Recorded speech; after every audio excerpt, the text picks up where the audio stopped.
ভাই রে, আপনার কি স্মার্ট ভাইটিকে চিনতে পেরেছেন?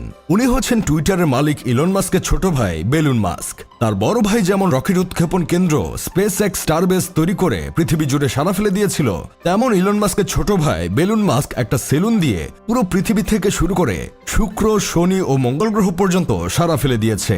আসলে তো ভাই এমনটাই হওয়া উচিত। বড় ভাই যেমন, ছোট ভাইও তেমন সারা জাগানো কাজ করবে, এটাই তো স্বাভাবিক, তাই না?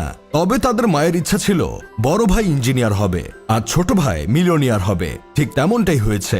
বড় ভাই ইলন মাস্ক তো ইঞ্জিনিয়ার হয়ে অনেক কিছু আবিষ্কার করে ফেলছে, এখন তো আস্তে আস্তে রাজনীতিতে ঢুকে পড়ছে। আমরা আপনাদের একটা গোপন তথ্য শেয়ার করি, যেই তথ্য এখন পর্যন্ত কোনো দেশি ও বিদেশি মিডিয়া শেয়ার করতে পারে নাই। একদিন ইলন মাস্ক তার ছোট ভাই বেলুন মাস্ককে ডেকে নিয়ে বলছিল, তুই কি কিছু করবি নাকি বসে বসে আমার কামাই খাবি? কিছু একটা কর, আর না হয় তুই টুইটারে দায়িত্ব সামলে নে। ইলন মাস্কের এই কথায় ছোট ভাই বেলুন মাস্ক অনেক কষ্ট পায়। তারপর সে ইলন মাস্ককে বলে, আমি কেন তোমার টুইটার দেখতে যাব? আমি নিজে নিজেই কোনো ব্যবসা দাঁড় করাবো। সেই দিনের পর থেকে ইলন মাস্ক ও বেলুন মাস্কের মধ্যে একটা বিশাল ঝগড়া হয়। তাই বেলুন মাস্ক রাগ করে বাংলাদেশে চলে আসে। বাংলাদেশে আসার পর তার পথ চলা এতটা সহজ ছিল না, কারণ আপনারা ভালো করে জানেন Bangladesh is not for beginners. সে বাংলাদেশে প্রথম আসার পর সর্বপ্রথম রূপনগরের রাজকন্যা দেখে একটা বিয়ে করে বাংলাদেশের নাগরিকত্ব নিয়ে নেয়। তারপর সে এই দেশের মার্কেট বুঝতে থাকে। একসময় সে দেখতে পারে বাংলাদেশে বউ ব্যবসা করলে খুব তাড়াতাড়ি বড়লোক হওয়া যায়। এই ব্যবসার পাশাপাশি তারা লিঙ্ক ব্যবসা করতে থাকে।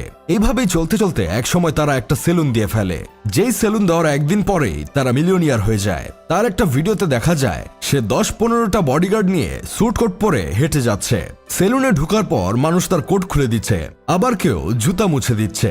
সেলুন দিয়ে যে এমন মিলিয়নিয়ার হওয়া যায় সেটা আবারও প্রমাণ করলো আমাদের দেশের বেলুন মাস্ক। তবে তাকে দেখলাম সে সেলুনে এসে একটা ক্যালকুলেটরে হিসাব নিকাশ করছে। এই বিষয়টা ঠিক জমলো না। যদি একটা ল্যাপটপ নিয়ে হিসাব নিকাশ করত তাহলে বিষয়টা জমে যেত। তবে আমাদের এই বেলুন মাস্কের আইডলকে জানেন? তার আইডল হচ্ছে আমাদের দেশের বিল গেটস, যেই লোক সায়েন্স নিয়ে অনার্স করেছেন। সেই সর্বপ্রথম সেলুন দিয়ে নিজেকে জব ক্রিয়েটর বলে এভাবে 10-12 জন বডিগার্ড নিয়ে ভিডিও মেক করছিল। তার কাছে শিক্ষা নিয়ে এখন বেলুন মাস্ক ভাই সেলুন দিয়ে মিলিয়নিয়ার হয়ে গেছে।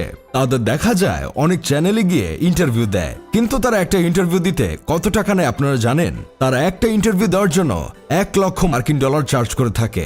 তাহলে তারা মিলিয়নিয়ার হবে না তো কি আপনি হবেন? আমার বন্ধু কেরামত তো তাদের দেখে দেখে সেলুন ব্যবসা করার জন্য পাগলামি করা শুরু করে দিয়েছে। সেও একজন মাইয়া খুঁজতেছে বিয়ে করার জন্য। সে এখন এমন মেয়ে পাচ্ছে না যে কিনা তার সাথে বউ ব্যবসা করতে রাজি হবে। তাই আর কেরামতের বউ ব্যবসার পাশাপাশি সেলুন ব্যবসা করে মিলিয়নিয়ার হওয়া হচ্ছে না। যাই হোক, শেষমেশ আমি গোলাম হোসেন একটা কাজের কথা কই। ইলন মাস্ক হয়তো আমেরিকায় বসে বসে তার ছোট ভাই বেলুন মাস্কের সেলুন ব্যবসার সফলতা দেখে অনেক বেশি আফসোস করছে। তিনি যদি সেদিন খারাপ ব্যবহার না করতেন তাহলে আজকে এই সেলুনের ভাগ তিনিও পেতেন।